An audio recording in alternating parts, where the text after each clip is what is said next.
Nôl yng Nghymru, mae gen i Rysáit addas i lysieuwyr sy'n defnyddio'r caws anhygoel yma.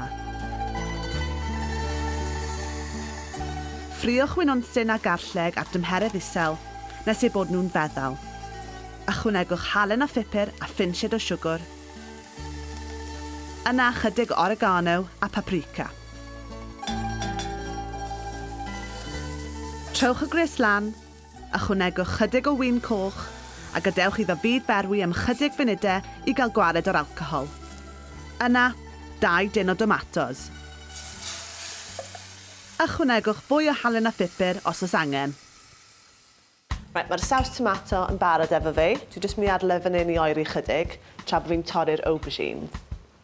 Dych chi angen torri'r aubergines yn weddol denau, neu fy nhw'n cymryd oesoedd i ffrio. Maen nhw fel sbwng, maen nhw'n mynd i amsugno lot o'r olew. A peidiwch cael eich tymheredd yn rhy uchel, neu fydde jyst yn llosgu'r aubergine. Ar ôl ffrio'r aubergine, gratiwch y Parmesan, sleisiwch mozzarella cyn adeiladu haenau blasus. Yn gyntaf, rhowch haen denau o saws ar waelod eich disgyl.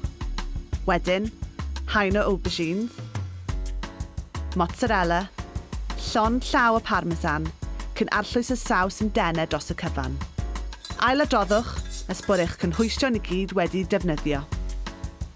Gorchuddiwch bopeth gyda chydig mwy o'r Parmesan, cyn ei bobi nes i fod yn euraidd.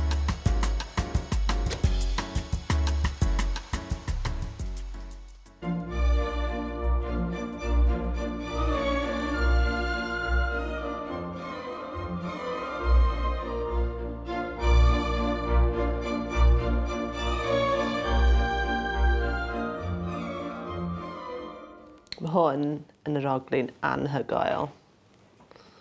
Methu aros. Mae mor blasus. Beth sy'n neis, mae popeth yn rili feddal. A mae fe just yn lyflu.